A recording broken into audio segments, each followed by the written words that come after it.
my child, I know the storm is loud right now. I am not going to begin this message by pretending otherwise, by offering you a spiritual reframing that minimizes what is actually happening in your life and in your interior. The storm is loud. The circumstances that have been pressing against you are real, and they are significant, and the noise they produce in the interior, the anxiety and the fear, and the sleeplessness and the chronic low-grade tension of a person navigating something genuinely difficult, is the honest response of a real person to real difficulty.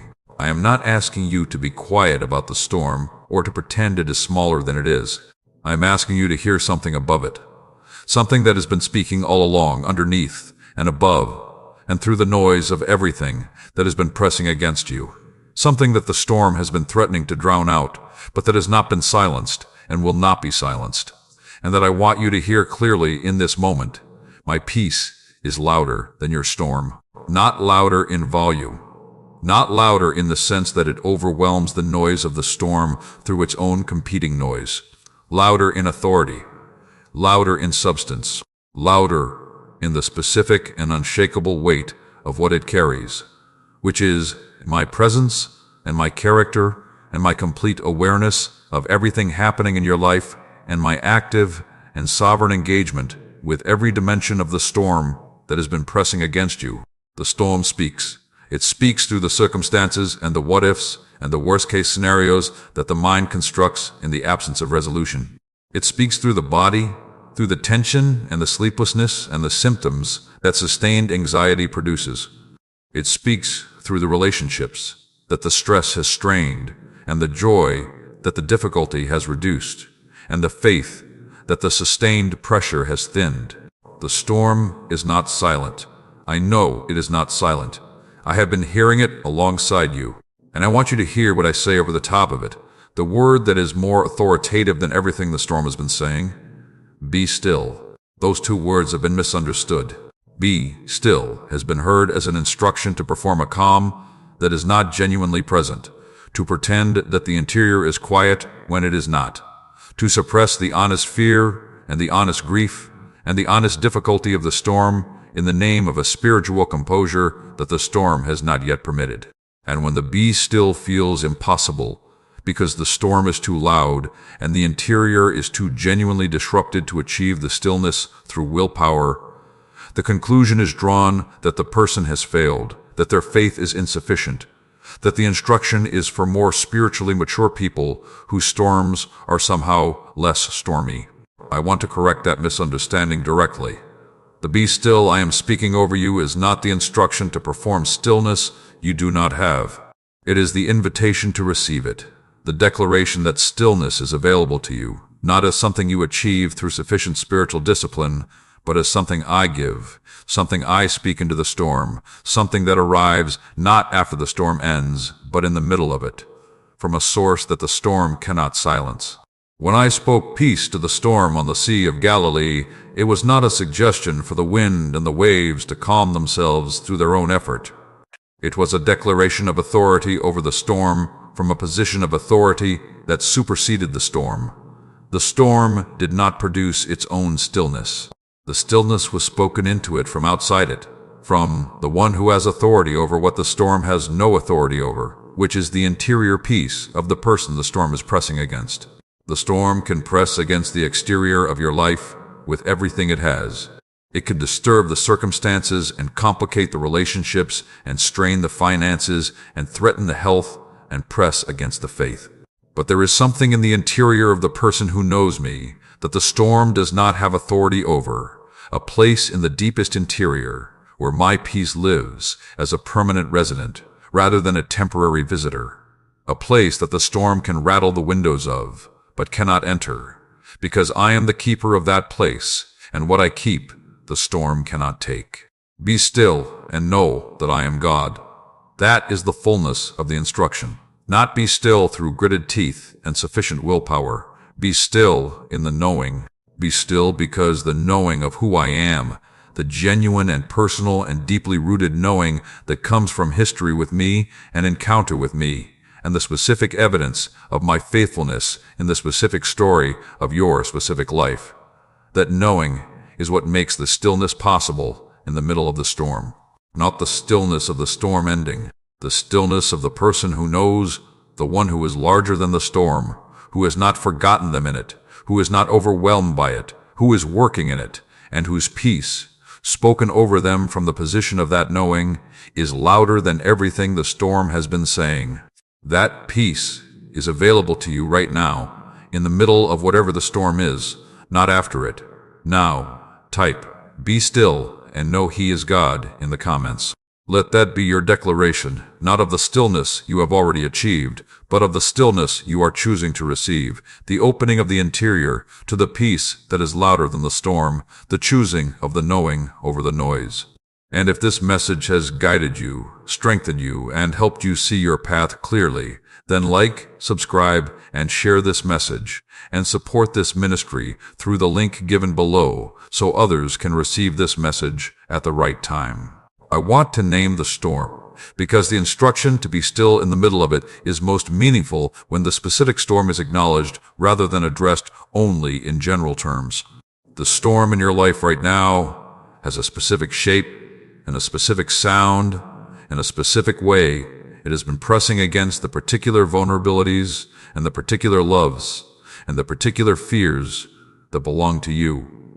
And I want to speak to the specific storm, not the abstract category of difficulty, because the peace I am offering is not abstract, and the stillness I am inviting you into is not general. It is aimed at what is actually happening in your actual life, with full knowledge of every dimension of it. For some of you, the storm is relational. The relationship that is fracturing or has fractured, the person you love whose choices or whose absence or whose presence in a particular form is creating a noise in the interior that you cannot quiet. The marriage that is under strain, that the strain has made feel fragile. The child whose life is going in a direction that no amount of praying and talking and reaching seems to redirect. The friendship that ended in a way that left something jagged and unresolved in you. The family member whose pain you can see and cannot fix, and whose pain produces in you a particular and sustained grief that does not have a simple resolution. The relational storm is one of the loudest storms available, because the people we love are the places where we are most open, most genuinely vulnerable, and the disruption of those connections produces a specific quality of interior noise that presses against everything else in the interior, with a persistence that is very difficult to quiet. For some of you, the storm is financial. The pressure that comes from the gap between what is needed and what is available, the calculations that keep not working out, the decisions that have to be made without adequate information or adequate resources, the specific fear that attaches to financial insecurity and that tends to color every other dimension of the daily experience with its particular shade of anxiety.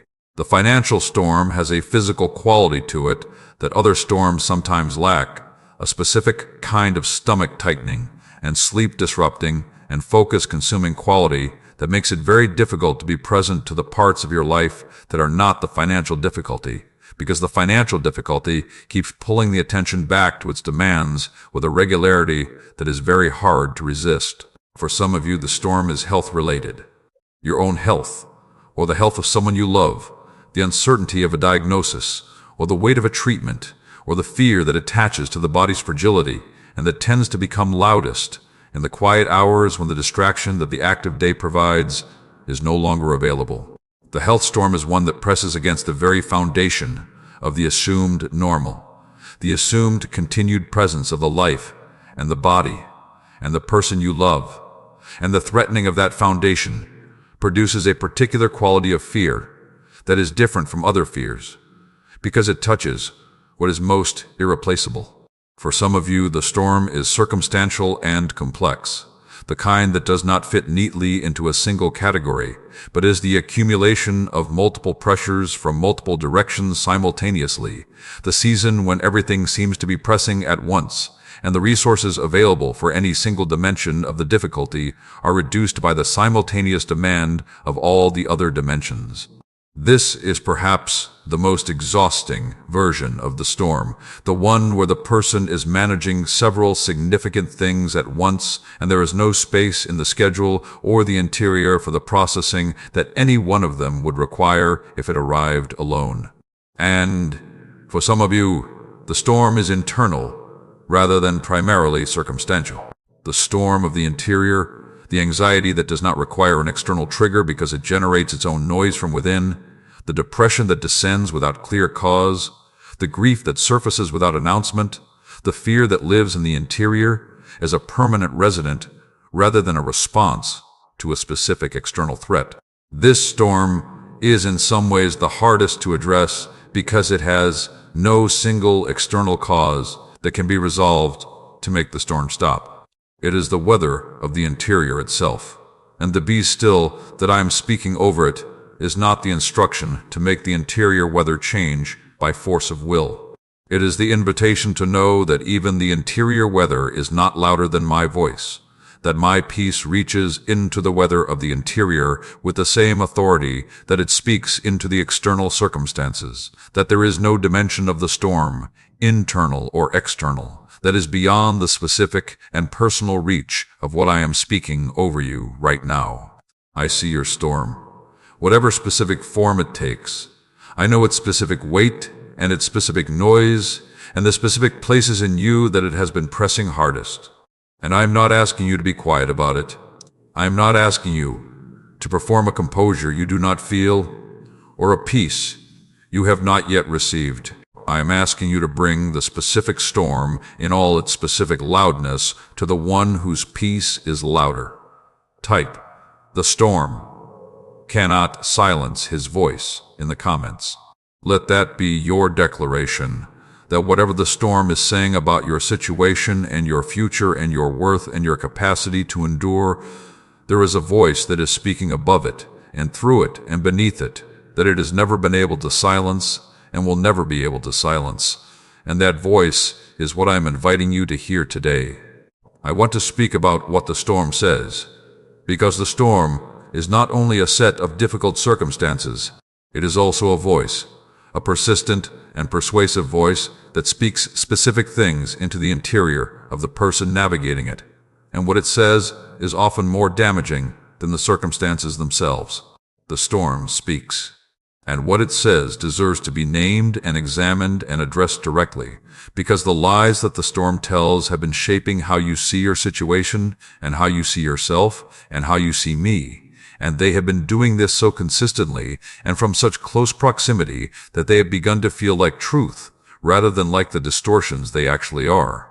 The first thing the storm says is that it is permanent, that this is how things are going to be from now on, that the situation will not change or will not change in the direction of what is genuinely good, that the difficulty has become the permanent condition of the life rather than a season within it.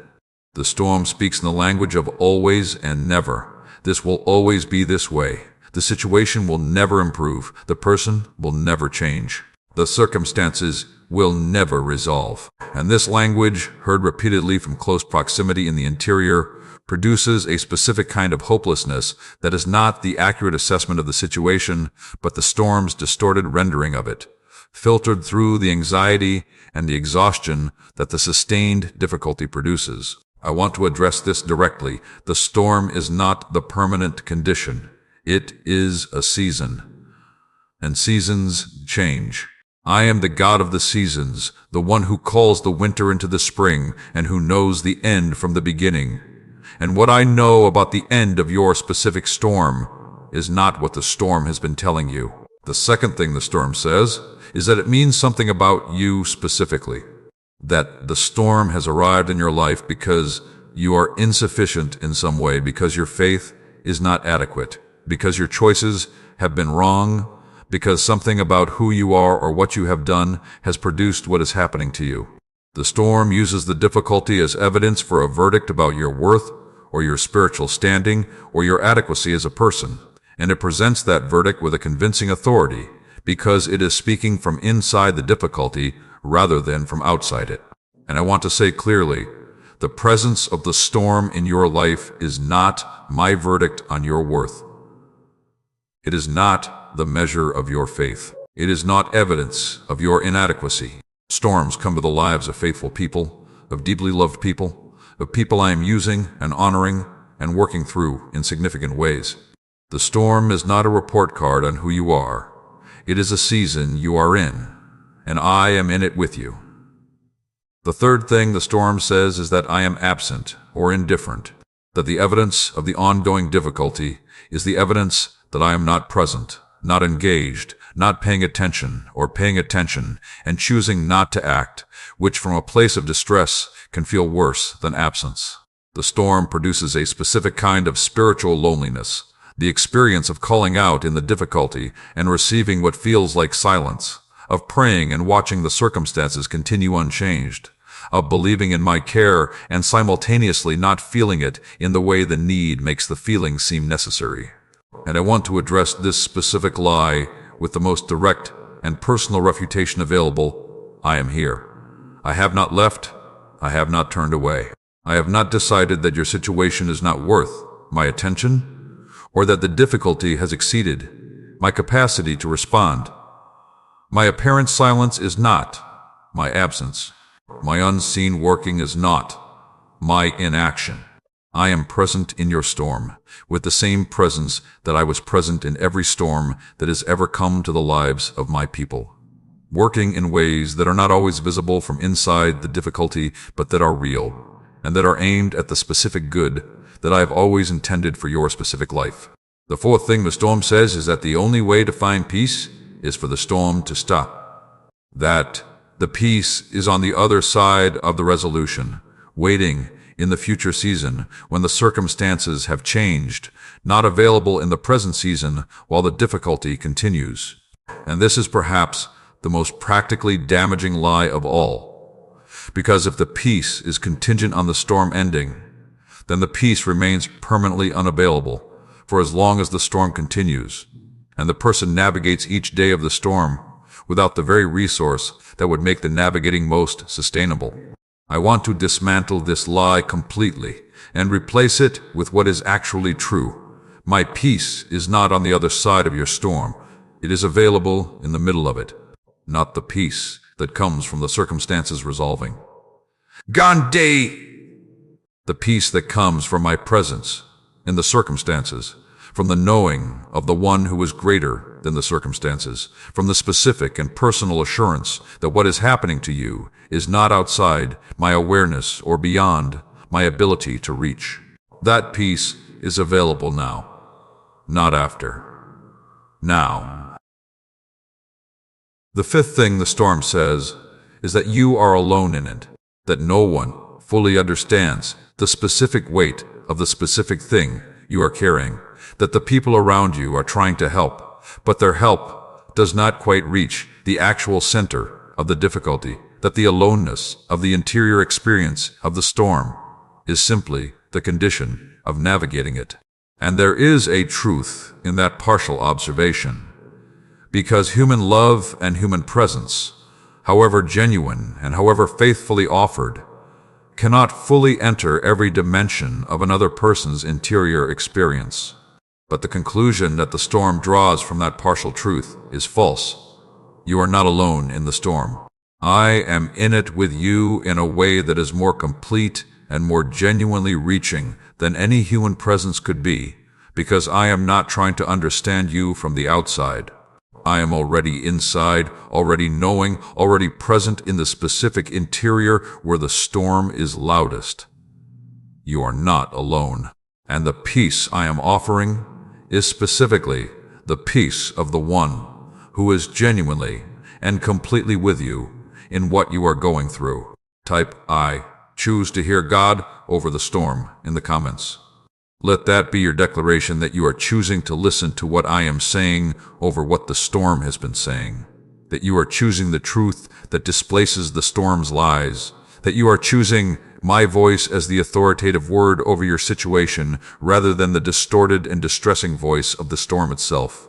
I want to speak about what being still actually looks like in the middle of the storm, because the instruction requires more than understanding.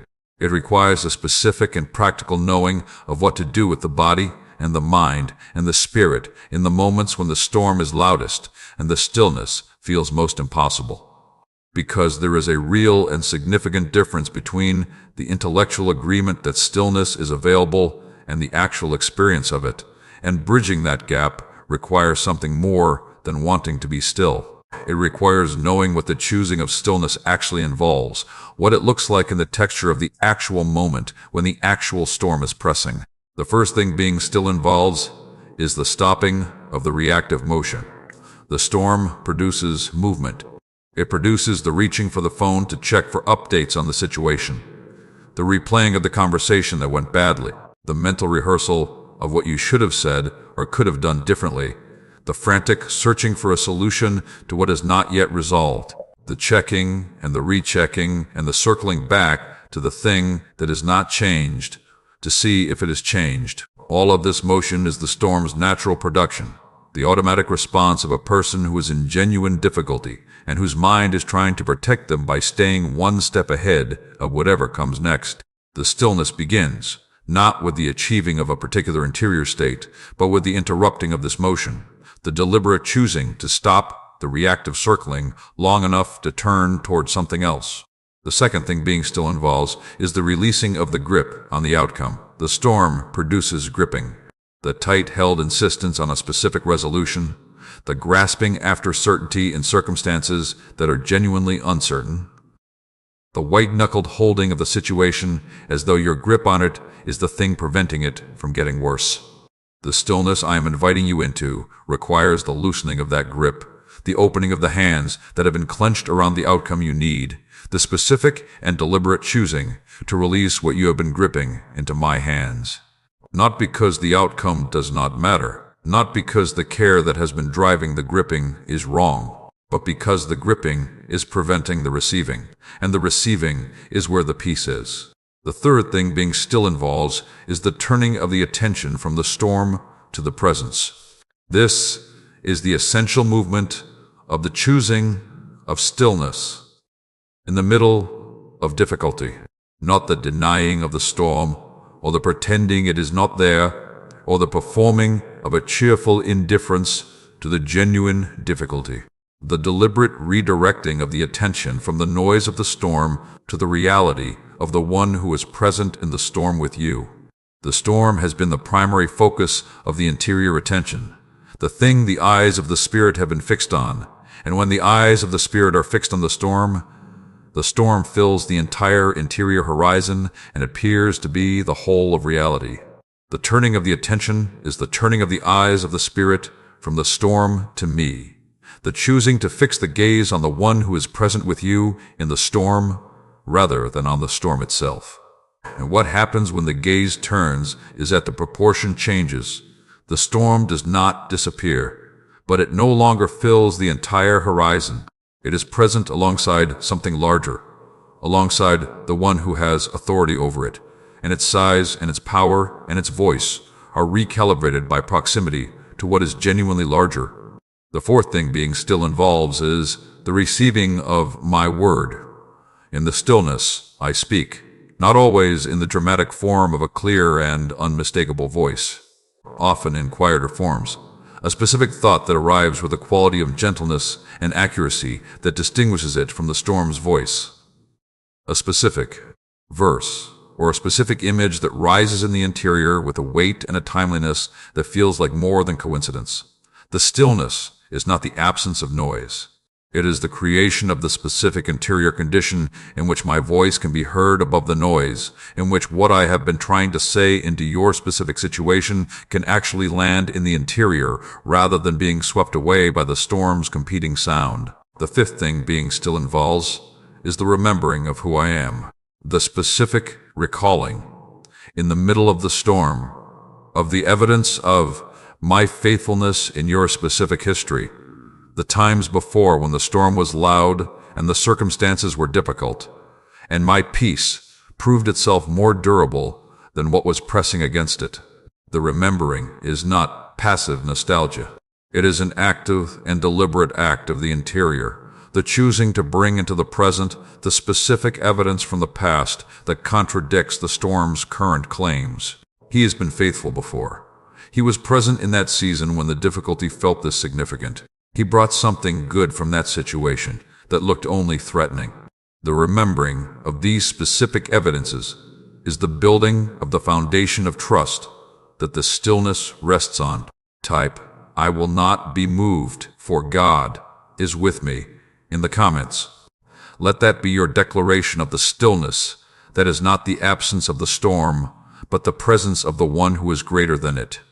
The choosing of the unmoved interior in the middle of the moving circumstances. The trust that the storm cannot shake because it is rooted in the one the storm has no authority over. I want to speak about what I am actually doing in your storm, because the peace I am offering is not the peace of a God who is observing your difficulty from a comfortable distance and offering reassurance that things will eventually be fine. It is the peace of active and engaged and specifically personal presence in the middle of what is hard, of someone who is not waiting for the storm to end before he begins working, but who is working right now, in this storm, in the specific dimensions of it that are pressing hardest against you, in ways that are not always visible from inside the difficulty, but that are real, and that are moving toward what has always been my intention for your specific life. I am working in the storm to form something in you that could not be formed any other way. This is one of the truths that is most difficult to receive in the middle of the difficulty, because it can sound like a minimization of the pain, like a spiritual reframing that is trying to make the difficult thing feel acceptable by attaching a purpose to it. I want to be careful here and honest. The storm is not good. The pain it is producing is not good. I am not asking you to call the difficulty good or to perform gratitude for what is genuinely hard. What I am saying is that I am good and that I am present in the difficulty with the specific and active intention of bringing something genuinely good from what is genuinely hard, not in spite of the difficulty, but through it, not after the difficulty as a consolation prize, but within it as an ongoing work. I am working in the storm to clarify what matters. The storm has a specific effect on the interior that is not only damaging, it also strips away. And the stripping away is not only loss. The storm removes the things that can be removed, the peripheral concerns and the superficial priorities, and the things that felt urgent in the seasons of ease, but that the storm reveals to have been less genuinely important than they appeared. And what remains when the storm has done its stripping is what is genuinely important. The relationships that have deepened under the pressure, the faith that has proven its root system in the difficulty, the clarity about what actually matters that the comfortable seasons tend to obscure. I am working in the storm through the people I have placed around you. But not all of them, and not all of them in equal measure, but specifically through some of the people in your life who are present in this season, whose presence in your difficulty is not accidental, but is part of how I am working in the storm. The friend who calls at the right moment, the person who says the specific thing that lands with the specific quality of a word that was sent rather than simply spoken. I work through people, and the people I have placed in this season of your life are part of how my presence in the storm is making itself practically available to you. I am working in the storm on the situation itself, in ways that are not visible from your vantage point. The circumstances that appear unchanged are not untouched. The provision that appears absent is not unprepared. I am working in the dimensions of the situation that are not accessible to your sight, but that are genuine and that are moving toward what I have always intended, at my timing and in my way, with the full knowledge of everything that is at stake and the full capacity to bring it to the outcome that my love and my wisdom have always been oriented toward. You're not. Seeing the working is not evidence of the not working. Type, His peace guards, my heart in every storm, in the comments. Let that be your declaration that you are trusting the working that you cannot see, that you are resting in the presence of the one who is active in your storm, even when the activity is not visible, that the peace that passes understanding is guarding the heart and the mind, because the God who is larger than the storm is present in the middle of it. And if this message has guided you, strengthened you, and helped you see your path clearly, then like, subscribe, and share this message, and support this ministry through the link given below so others can receive this message at the right time. I want to describe what my peace actually feels like when it arrives in the middle of the storm, because many people have been told that peace is available in difficulty without being told what it actually feels like to receive it, and that not knowing has led some of them to conclude that they have not received it, when in fact they have been receiving it in forms they did not recognize as the peace they were looking for. The peace I give in the storm does not always feel like the absence of the storm. It does not always present itself as the dramatic quieting of the interior noise, or the sudden, overwhelming sense of warmth and certainty that everything is going to be fine. It comes in forms that are subtler than that, and in some ways more significant than that, and I want to name those forms so that you can recognize what you have been receiving rather than dismissing it as something less than what I promised. The first form my peace takes in the storm is the capacity to breathe. It sounds small. It is not small. The person who is deep in the storm breathes differently than the person who is genuinely resting in my presence. The breath shallows, the chest tightens, the exhale becomes incomplete, and when my peace arrives, even in a small and initial form, the breath changes, it deepens, it slows, the exhale becomes more complete. When you notice your breath deepening in a moment of genuine turning toward me, when you notice the body releasing slightly from the contracted holding of the storm, that is my peace arriving. That is real. The second form my peace takes is the capacity to be present to the current moment rather than to the worst possible future. The storm tends to pull the attention forward into the not yet, into the feared outcome and the worst case scenario. My peace pulls the attention back to the actual present moment, the actual room you're in, the actual specific moment of this specific day that is genuinely what is here. When you notice your attention returning to the present, when the grip of the worst-case future loosens even slightly, that is my peace arriving. The third form my peace takes is the quality of accompanied aloneness.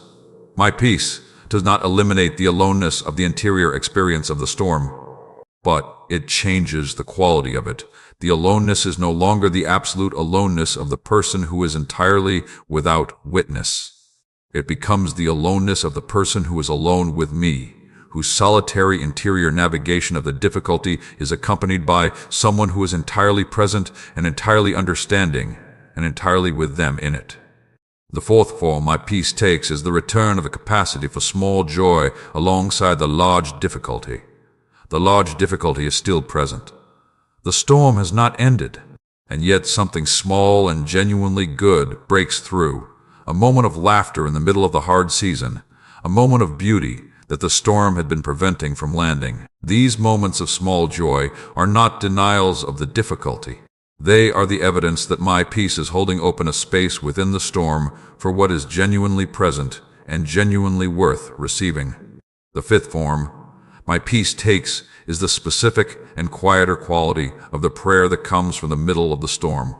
The prayer that begins from a place of genuine turning toward me tends to produce a specific quality of interior shift that the person in the storm gradually learns to recognize as evidence of my presence. Not always a dramatic experience. Sometimes simply a fractional reduction in the intensity of the interior noise. A slight increase in the sense of not aloneness. Learn to recognize these quiet forms. They are real. They are mine. And they are the peace that is louder than your storm, arriving in the forms that the storm season makes available. Type, though the waters roar, I will not fear in the comments. Let that be your declaration of the courage that is not the absence of the fear, but the choosing of trust alongside the fear. The refusal of the storm's invitation to conclude that because the waters are roaring, the one who holds the waters has stopped working on your behalf. I want to take you into the boat. The specific moment on the Sea of Galilee when the storm was at its most violent and the disciples were at their most afraid, and my son was asleep in the stern. I want to stay in that moment for a while, because there is more in it than is usually noticed, more than the dramatic miracle of the calm sea, more than the lesson about insufficient faith that the moment is most often used to teach. There is something in that specific scene about the nature of peace in the storm that I want you to receive directly and personally. The disciples were experienced fishermen. This is not a detail to pass over. These were not people who panicked at every wave or who lacked the practical knowledge to navigate difficult waters. When they said the boat was filling with water and they were perishing, they were making a professional assessment based on genuine expertise. The storm was genuinely dangerous. Their fear was not the fear of the inexperienced overreacting to normal difficulty. I want you to know that your fear in your storm is not irrational. It is the honest response of a person who knows what dangerous looks like in their specific domain and is seeing it. They woke my son with a question that is one of the most honest questions in all of Scripture. Teacher, do you not care that we are perishing? Not, why are you sleeping? Not, please help us immediately. Do you not care? They were asking the question that your storm has probably been asking in the interior. Does he not care? Is he aware? Does this specific difficulty, in all its specific weight, register with the one who is supposed to be present and powerful and personally engaged with the lives of the people he loves? And what I want you to notice about my son's response is what came first. Not the calming of the storm. The calming of the storm was the second thing he did. The first thing he did was ask a question of his own. In that sequence, the addressing of the interior before the addressing of the exterior is not incidental. It is the pattern of how I work in storms. The first work I do in the storm is not the changing of the circumstances. The first work is the addressing of the interior, the speaking into the fear that the circumstances have not yet resolved, but whose authority over the interior is not the same as the storm's authority over the water. Peace, be still. These words were spoken to the storm, but they were also heard by the disciples. And what they produced in the disciples was not only the calming of the water outside the boat, it was the calming of the water inside them, the specific and direct experience of my authority over the thing that had been producing their fear. The sea being calm is one thing. Knowing the one who calmed it is another. And the knowing produces a peace that is available even when the sea is not yet calm, because it is not dependent on the external condition, but on the encounter with the one who speaks to the storm and whom the storm obeys. What my son said to the storm, he is saying over yours, not necessarily with the immediate and dramatic effect of that specific moment on that specific sea, but with the same authority, in the same genuine intention, and the same quality of care. He is awake to your storm. He is not unaware in his sleeping, and his voice is louder than the storm that has been filling your interior. Type Jesus speaks peace, and I receive it in the comments. Let that be your declaration, that you are receiving the word He speaks into your storm, that the peace be still that was spoken over the Sea of Galilee is being spoken over the specific sea of your specific difficulty right now, and that you are opening the interior to what that word carries. I want to take you to another moment, one that is less frequently visited when the storm is the subject, but that speaks into yours with a particular honesty. I want to take you to the cave on the mountain, to the specific moment when Elijah was exhausted and afraid and hiding, after the storm and after the earthquake and after the fire, in the quiet that followed all of that dramatic intensity. Because Elijah's situation when he arrived at that cave was in some ways the most honest description of what sustained storm season difficulty produces in a person that the scripture contains, and what I did in that moment speaks directly into what I am doing in yours. Elijah had just come from one of the most dramatic demonstrations of my power available in his entire prophetic history. Fire from heaven on the altar. The prophets of Baal defeated. The rain ending a 3-year drought at his word. He had seen me work in ways that were unmistakable and overwhelming. And then, in the immediate aftermath of that, Jezebel threatened his life, and he ran. He ran into the wilderness, and he sat under a juniper tree, and he asked to die. I have had enough. Take my life. The storm of fear had been so loud that the memory of the fire from heaven and the rain after the drought had been swallowed by it, as though the dramatic evidence of my faithfulness had evaporated in the intensity of the new threat. And what I did with Elijah in that moment is what I am doing with you in yours. I did not rebuke him for his fear. I did not point to the fire from heaven and ask why he had already forgotten it. I fed him. I let him sleep. I fed him again. And then I asked him a genuine question. What are you doing here, Elijah?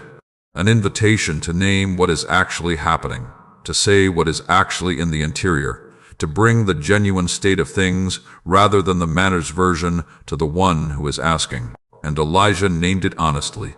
I have been very jealous for the Lord. I alone am left, and they seek my life. He told me the full weight of what he was carrying, and I received what he brought without condemnation. And then came the great wind and the earthquake and the fire, and I was not in any of them, and after the fire, a still small voice. And when Elijah heard it, he wrapped his face in his mantle and went out and stood at the entrance of the cave. The still small voice produced in him what the wind and the earthquake and the fire had not produced, the movement toward me. I speak in the still small voice, in the quiet after the storm has exhausted itself, in the gentle question that arrives in the interior when the dramatic noise has finally reduced to a level where something quieter can be heard.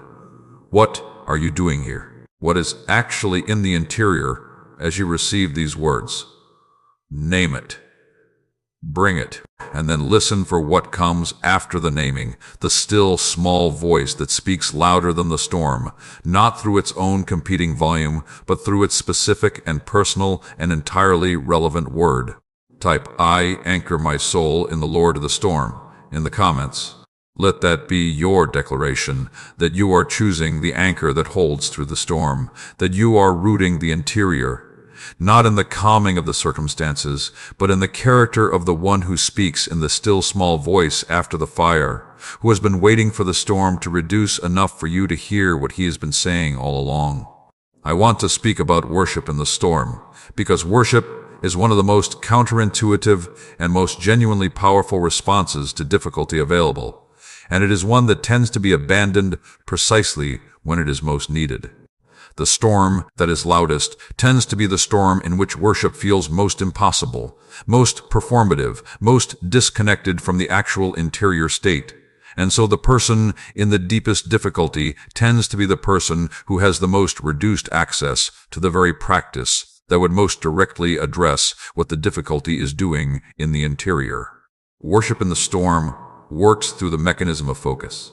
The storm focuses the attention on itself. The circumstances and the threat and the worst-case scenarios fill the interior horizon when they are the primary object of the attention, and their filling of the horizon makes them appear to be the whole of reality. Worship redirects the focus. It takes the attention that has been fixed on the storm and turns it deliberately and intentionally toward the one who is larger than the storm, who was present before the storm arrived and will be present after it passes, and who is sovereign over everything the storm has disturbed. And as the focus shifts, the proportion changes. The storm does not disappear, but it is now present alongside something larger, and the something larger is the authoritative reality that has always been there, waiting for the attention to return to it from the consuming noise of the difficulty. Paul and Silas in the prison at midnight is the witness I want to bring you to in this part of the message. Not the dramatic miracle of the earthquake that opened the doors, though that is real and significant. The singing that preceded the earthquake. The choosing, in the middle of midnight, in a prison with beaten backs and bound hands, to worship. Not because the circumstances warranted it, not because the pain had been reduced or the situation had improved, but because the interior orientation toward me produces something that the circumstances cannot produce, a quality of interior freedom that the prison walls cannot contain, a specific and personal experience of my presence that the physical situation cannot prevent from arriving. They sang and the other prisoners heard them. The other prisoners, in their own various forms of darkness and bondage, heard the sound of two people worshiping in circumstances that should have made worship impossible. And that hearing was itself a form of the peace that is louder than the storm, reaching people who are in their own storms. Your worship in your storm is heard in the same way. And there is something I want to say about what worship specifically does to the storm's voice. The storm's primary mechanism in the interior is through the attention. When the attention is on the storm is loud. When the attention genuinely turns to me in worship, when the interior is genuinely occupied with who I am and what I have done and what I am capable of doing, the storm loses a specific dimension of its authority in the interior. Not because the circumstances have changed, because the context in which the circumstances are being held has changed. The storm that was the whole horizon is now one element in a larger picture. And the larger picture includes the one who speaks to storms, and before whom storms have always eventually quieted. Type, "The Lord of Hosts is my refuge and my strength" in the comments. Let that be your declaration of the worship that is choosing me as the primary reality over the storm's primary noise. Your turning of the focus from the circumstances to the one who holds the circumstances. You're choosing to make the interior a place of genuine praise, even when the praise costs something real.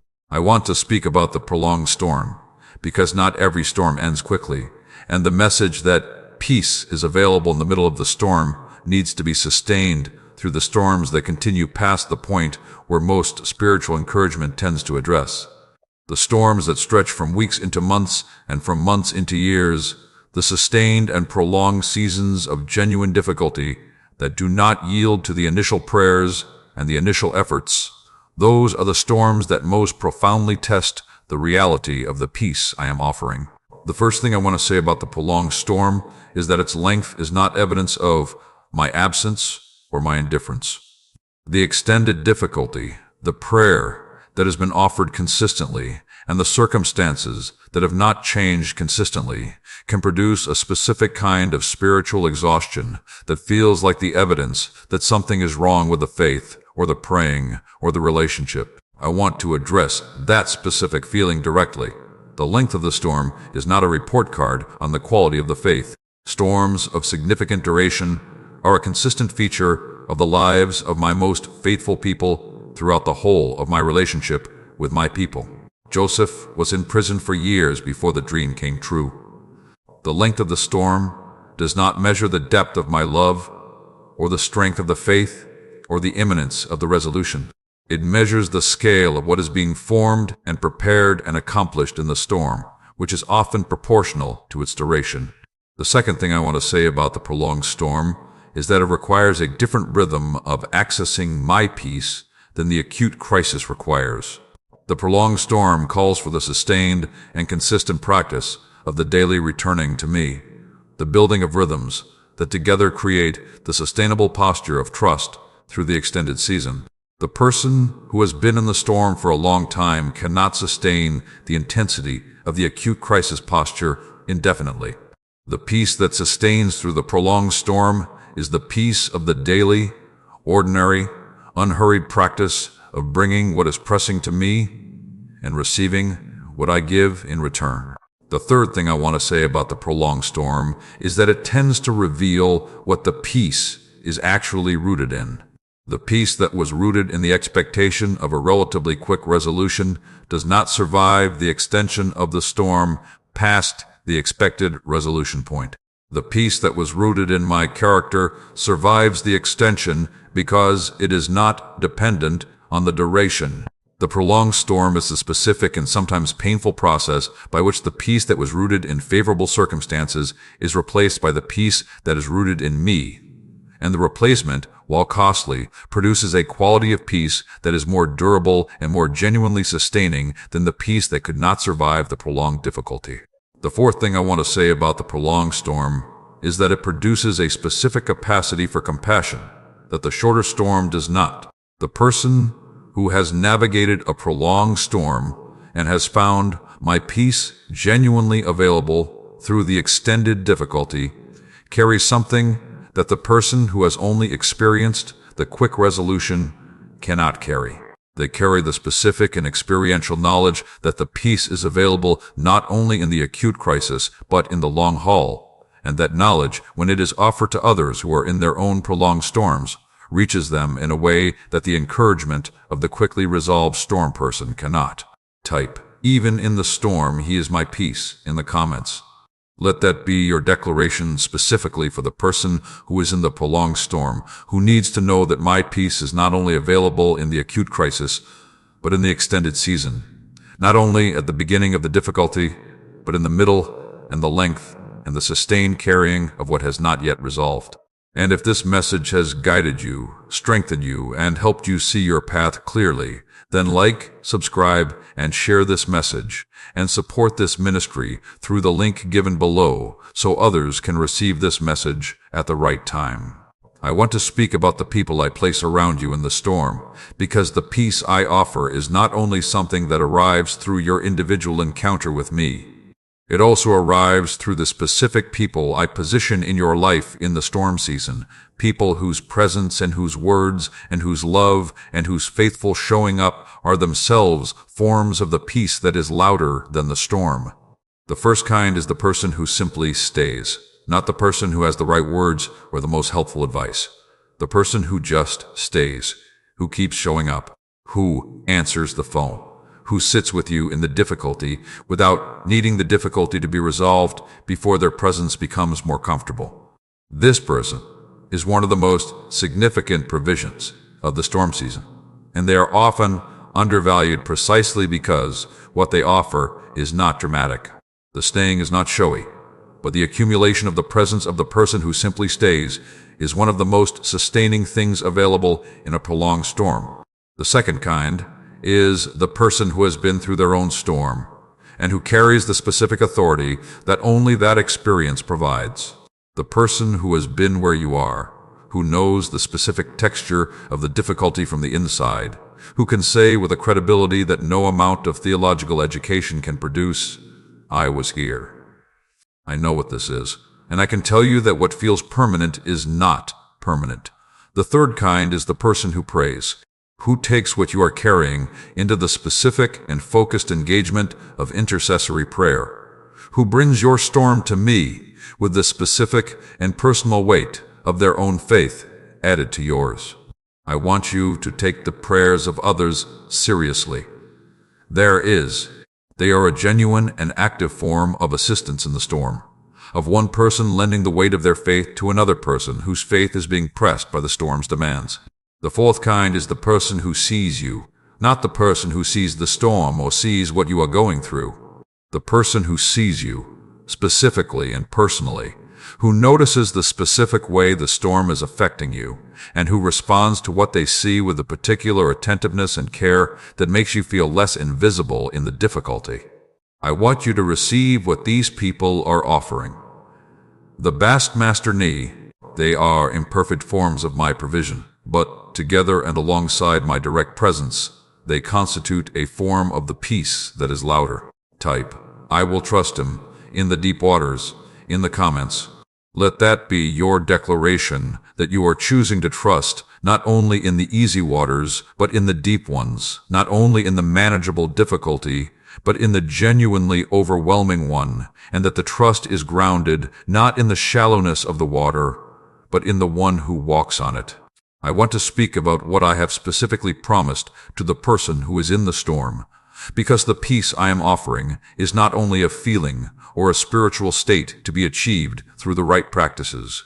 It is grounded in specific things I have said, specific commitments I have made that do not expire and do not depend on the severity of the storm for their validity. I have said, "When you pass through the waters, I will be with you, and through the rivers, they shall not overwhelm you. When you walk through fire, you shall not be burned, and the flame shall not consume you. For I am the Lord your God, the Holy One of Israel, your Savior." I want you to hear the specific language of that promise. not if you pass through the waters, but when. The promise was not given for the imaginary difficulty, but for the actual one, the one you are in right now. And the promise is not that you will not pass through the water. It is that when you do, I will be with you. I have said, fear not, for I am with you. Be not dismayed, for I am your God. I will strengthen you, I will help you, I will uphold you with my righteous right hand. The right hand of God is the specific claim that what is holding you in the storm is the sure and authoritative holding of the one who is fully capable and fully engaged and fully intentional about the holding. You are being held right now in this storm by that hand. I have said, the Lord is my shepherd, I shall not want. Even though I walk through the valley of the shadow of death, I will fear no evil, for you are with me. Your rod and your staff, they comfort me. The valley of the shadow of death is not a place outside the shepherd's care. It is the place where the shepherd's presence is most specifically described.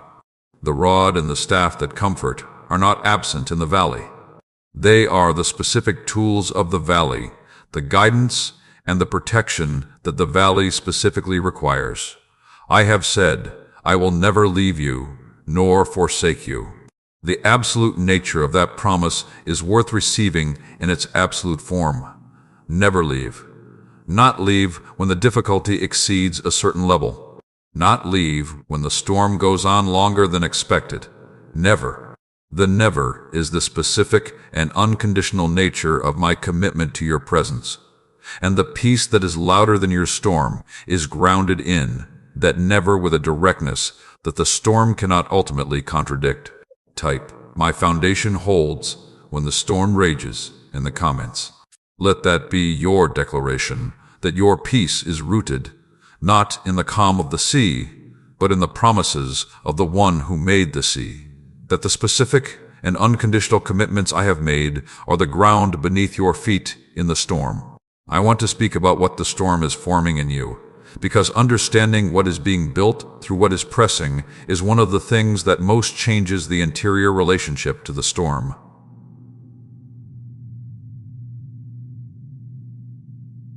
Not in the sense of making the difficulty feel acceptable, but in the sense of giving the storm a context that the storm itself does not provide, a context in which the pressing is not only taking, but also giving. The first thing the storm forms is tested faith, not the faith that has been intellectually held and has never been pressed, the faith that has been pressed and has not dissolved, that has been tried in the fire and has come out with something removed and something revealed. The faith that emerges from the genuine storm is qualitatively different from the faith that preceded it. It has a substance to it, a weight, a specific kind of credibility that comes from having been in the fire, rather than only having read about the fire. The second thing the storm forms is compassion, the specific quality of compassion that only comes from having been in genuine difficulty, from having experienced from the inside what genuine storm season suffering produces in a person. The person who has been through the storm tends to respond to others in storms differently than the person who has not. They know what the person in the storm actually needs, because they have been in the storm, and they know what they needed. The third thing the storm forms is a deeper and more genuine relationship with me.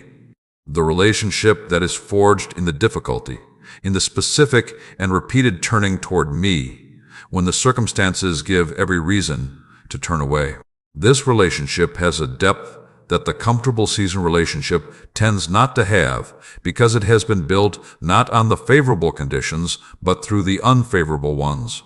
The fourth thing the storm forms is resilience, not the brittle confidence of a person who has never been tested. The specific and seasoned resilience of a person who has been through something genuinely hard and has come through it, who knows from the inside that the through is possible because they have done it. The fifth thing the storm forms is the specific ministry of your story. What you are going through right now is becoming part of a story that will mean something to people who need your specific story. The honest and specific and hard-won story of a person who was in a genuine storm and who found my peace genuinely louder than the noise of it. Type, I praise him before the storm ends. In the comments, let that be your declaration that your praise is not contingent on the resolution, that your testimony is being formed right now in the middle of the difficulty, that you are choosing to honor what is being built through what is pressing. I want to give you a vision of the other side, not as a distant and hypothetical hope, but as a genuine description of what becomes available when the storm passes and the person who navigated it with trust emerges into the season that follows it. What the other side of the storm looks like is different for different people and different storms, and I am not going to promise a specific set of circumstances. What I can describe is the interior quality of the person who has been through the storm and who has found my peace genuinely present in it. The first quality of the post-storm interior is a different relationship with difficulty. The person who was in the storm and found my peace genuinely louder has experienced my presence in genuine difficulty. And that experience, once it is in the record, changes the relationship to all subsequent difficulty. The next storm arrives to a person who has the evidence of my faithfulness, who has been in the water and found me genuinely there, who approaches the next difficult season with a resource that was not available before the first one. The second quality is a different relationship with peace itself. The person who found peace in the storm knows something about peace that the person who has only found peace in the comfortable seasons does not know. They know that it is not dependent on the circumstances. They know that it can genuinely coexist with genuine difficulty. That knowledge is permanent. It is one of the most significant things the storm produces in the interior of the person who navigated it with trust. The third quality is a deepened capacity for genuine presence with others in their storms. The person who has been through the storm and found my peace louder is equipped in a specific and irreplaceable way for the moments when the people around them are in their own storms, not equipped with advice or with theological explanations, equipped with presence, with the specific quality of being. With that comes from having been where the other person is, from knowing the storm from the inside. The fourth quality is a different experience of the good seasons. The person who has been through the storm tends to inhabit the good seasons differently than the person who has only known the good seasons. The green pastures that follow the valley of the shadow of death are received with a quality of genuine gratitude and genuine presence that the person who has never been through the valley cannot fully access. Type, he calms the storm and stills the waves in the comments. Let that be your declaration of the confidence in what is coming, the trust that the storm you are in is a season and not a permanent condition, the faith that the one who calms storms and stills waves is at work in yours. I want to give you something practical to carry into the days ahead, because the peace that is louder than your storm is accessed and maintained through specific and daily choices. Let me give you a framework for the daily practice of be still in the middle of the active storm. The first daily practice is the morning anchoring. Before the day's demands assert themselves, before the storm resumes its loudest volume, take a brief and deliberate moment to anchor the interior in what is true about me, rather than in what is pressing about the circumstances. A specific recalling of one thing that is true about my character that is directly relevant to your storm. You are faithful. You have not left me. You are working in this, even when I cannot see the working. The second daily practice is the specific naming and releasing. At some point in the day, identify the specific loudest noise of the storm in that specific moment. Name it honestly. And then the releasing, this specific thing, I am placing in your hands, not mine, yours. That specific and named releasing, practiced daily, gradually transfers the storm's primary residence from your hands to mine. The third daily practice is the remembering. Once each day, recall one specific thing I have done in your past that the current storm is trying to make you forget. Not a general acknowledgement that I have been good. A specific one. The remembering is the building of the foundation of the trust that the storm is eroding, the restoring of the weight of the past evidence against the storm's current claims. The fourth daily practice is the worship moment. Even in the storm, even in the difficulty, choose one genuine moment each day of turning the interior toward me in something that resembles worship, that redirects the attention from the storm to the one who is larger than it. The fifth daily practice is the evening giving back. At the end of the day, before sleep, consciously and specifically return to me the day's storm-related content. Today's anxiety I give back to you. Today's unanswered questions I place in your hands for the night. Today's fear about what tomorrow might bring, I choose not to carry into the sleep. Type, in the midst of the storm I stand on His word, in the comments. Let that be your declaration that the practices you are choosing are the building of the standing, the daily and intentional placing of the feet on the foundation that the storm cannot move, because it is not made of circumstances, but of what I have said. And if this message has guided you, strengthened you, and helped you see your path clearly, then like, subscribe, and share this message, and support this ministry through the link given below so others can receive this message at the right time. I want to speak directly to you now, not about the storm, but into it, because the message has been describing what my peace sounds like. And now I want you to hear it directly, aimed specifically at the specific storm you are in, at the specific noise that has been filling the interior of your specific life. To the person whose storm is relational, I say, I see who you love, and I love them too, with a love that is more capable and more reaching than yours.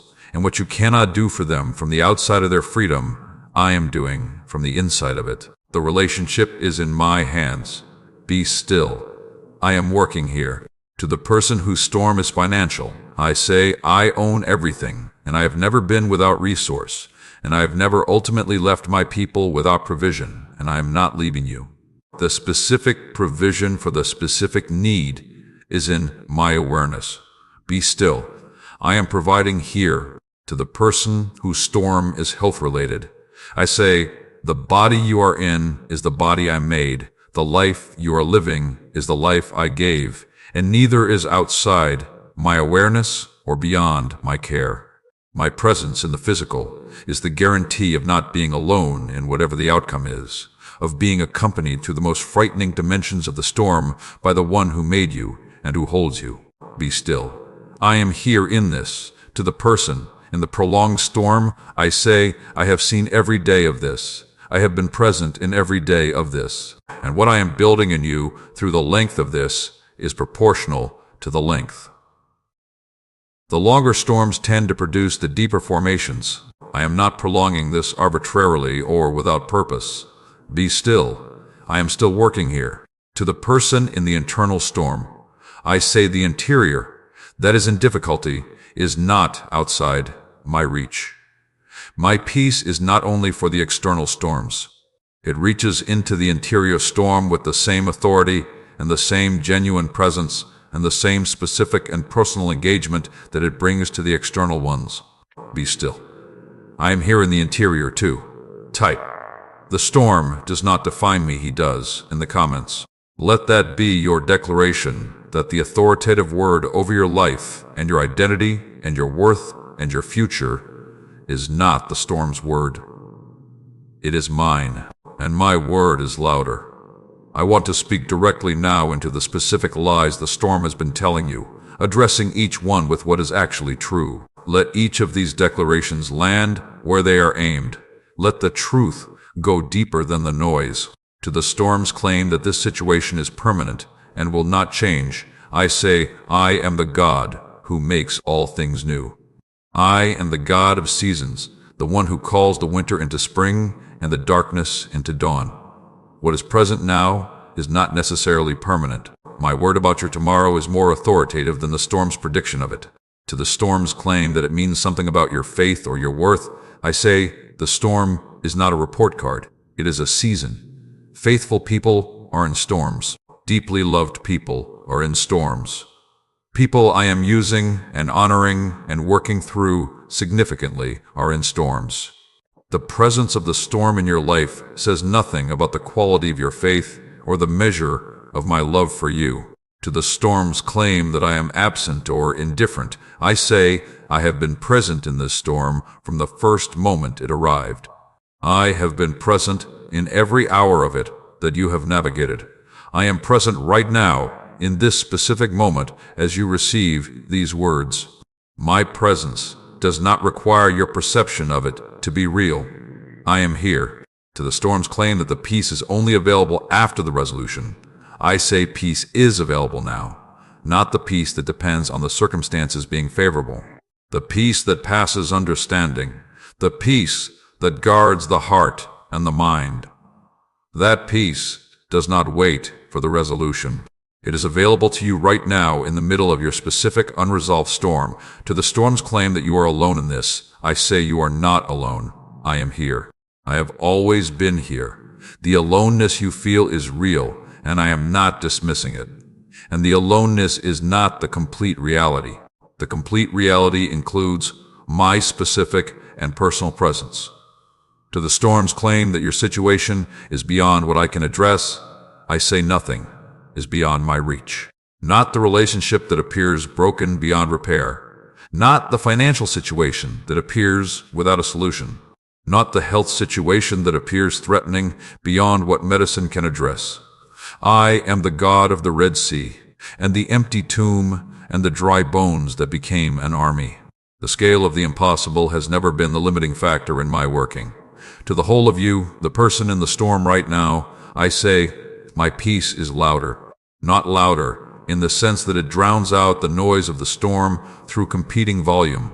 Louder in the sense that it is more authoritative, more substantial, more ultimately real than what the storm has been saying. The storm speaks, but I speak too, and what I say is the final word. And what I say to you right now is this: be still. I am God. I am here. I have you, and the storm does not get the last word in your life. I do. Type, every lie of the storm falls before his truth, in the comments. Let that be your declaration that you are choosing my voice as the authoritative word over the storm's voice, that each specific lie is being displaced by each specific truth. I want to bring you to an actual moment right now, not a future encounter when conditions are more suitable, or when the storm has reduced enough for the receiving to feel more possible. Right now, in whatever the storm is, and whatever the interior is currently holding, because the peace I have been describing throughout this message is not a future provision for when the difficulty eases. It is available in this specific moment. I want to ask you to do one thing, not a lengthy spiritual exercise. One thing. Turn toward me. In whatever interior way is genuinely available to you right now, simply turn. Not from the comfortable interior of someone who has everything together, from wherever you actually are, from the tired interior, from the anxious interior, from the interior that has been in the storm long enough that turning toward me feels effortful rather than natural. Turn anyway. That turning, imperfect and incomplete, and perhaps accompanied by the guilt and the doubt and the weariness of someone who has been turning for a long time without the storm having stopped, is the gesture I am asking for. It is enough. It has always been enough. Let the storm be present in the turning. You do not have to have the storm quieted before you turn toward me. Bring the storm with you in the turning. Bring the specific, loudest thing, the thing that has been pressing hardest, the thing that the storm says most convincingly, and let it be present in this moment of turning, rather than setting it aside as a precondition of the encounter. I can receive the turn with a storm in it. I have never required the storm to stop before I would receive the person who is in it. And now be still, not the stillness of the achieved interior, the stillness of the choosing, The deliberate choosing, however briefly and however imperfectly, to stop the reactive motion that the storm has been producing. Stop it for a moment. Not because the stopping resolves the situation, because the stopping is the specific interior gesture that creates the space in which my peace can be received. The clenched fist does not receive what the open hand receives. And now listen, not for the dramatic voice that could not be confused with anything else, for the subtler form of my speaking. A thought that arrives with a quality that distinguishes it from what the storm has been generating. A sense of not being entirely alone in the interior. A fractional reduction in the intensity of the loudest noise. A breath that goes slightly deeper than the storm breath has been going. Whatever arrives, receive it as real. Do not dismiss it because it is subtle, and then carry it forward. The moment of turning and the receiving that happened in it, however brief and however quiet, is real evidence. It is the specific and personal evidence that the peace I have been describing is not only a theological concept, but an actual and available experience. Type, "I open my heart to His louder peace" in the comments. In the comments, let that be your declaration of the posture that this moment of turning has produced in you, the opening of the interior to what I am giving, the choosing of the receiving over the resisting. We have come to the end of this time together, and I want to close not by reviewing what has been said, but by speaking one final time directly into your storm, the specific and personal storm that brought you to these words, the difficulty that was pressing against you before you began reading, and that is still there now that you are finishing, because the purpose of this message was never to distract you from the storm, or to replace the noise of the storm with the noise of spiritual encouragement that temporarily drowns it out. The purpose was to speak something into the middle of the storm that is genuinely louder, that has genuine authority over what the storm has been saying, that changes not the external circumstances, but the interior relationship to them in a way that actually sustains. My peace is louder. I want those words to be the thing you carry from this time, not as a slogan or a formula, but as a genuine and tested truth that you are beginning to have personal evidence for. The storm spoke throughout every moment of this message. It did not go quiet while you were reading. The circumstances that were difficult before you began are still difficult. The people you are concerned about have not changed. The situation that was unresolved is still unresolved. And yet something is different. Something has shifted in the interior, however slightly, however imperfectly. Something that was the storm's voice has been partially displaced by something that is mine. That displacement is real. I want to say something specific to the specific exhaustion of the person who has been in the storm for a long time, who arrived at these words not in the acute crisis of a new storm, but in the chronic weariness of an extended one. You have been doing something very costly and very faithful. You have been continuing. You have been getting up in the mornings when the storm was already pressing before you fully woke.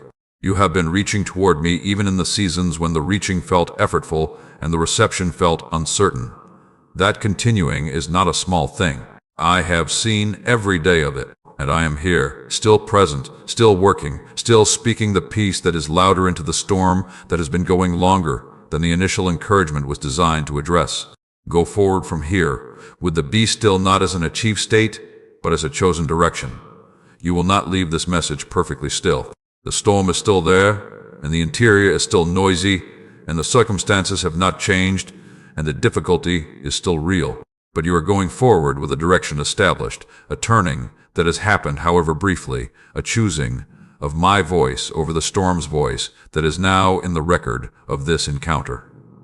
Every subsequent turning will be slightly easier than the one before it, because the direction has been established, because the interior has been given at least one experience of the turning producing something real, and I am going with you into the rest of this day and into the days that follow and into whatever the storm brings next and into the season that comes after the storm is past.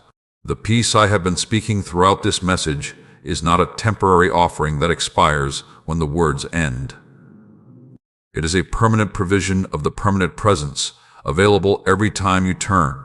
offered every time you open the interior to receive it, louder than every noise the storm can generate, because it comes from the one whose authority over the storm is absolute and whose love for the person in the storm is complete. The storm is loud. I know. I have heard it throughout every moment of this message. I hear it right now as you receive these words. It is real, and it is significant, and the difficulty it is producing is genuine. And my peace is louder. Not louder in a way that eliminates the storm's noise. Louder in the way that the authoritative word is always louder than the competing noise. The way that truth is always louder than the distortion. The way that the one who speaks to the storm and whom the storm obeys is always louder than the storm itself. Be still, and know that I am God, and know that the God who is God is here. And know that here, in the middle of this storm, in the specific difficulty of your specific life, His peace is louder. And it is for you, right now, in this moment, and it always will be. Type, "The storm will pass, but His peace remains," in the comments as your final declaration. Let that be the statement you carry out of this encounter, the choosing of the permanent over the temporary, the trusting of the peace that outlasts the storm over the storm that will not outlast the peace. And if this message has guided you, strengthened you, and helped you see your path clearly, then like, subscribe, and share this message, and support this ministry through the link given below so others can receive this message at the right time.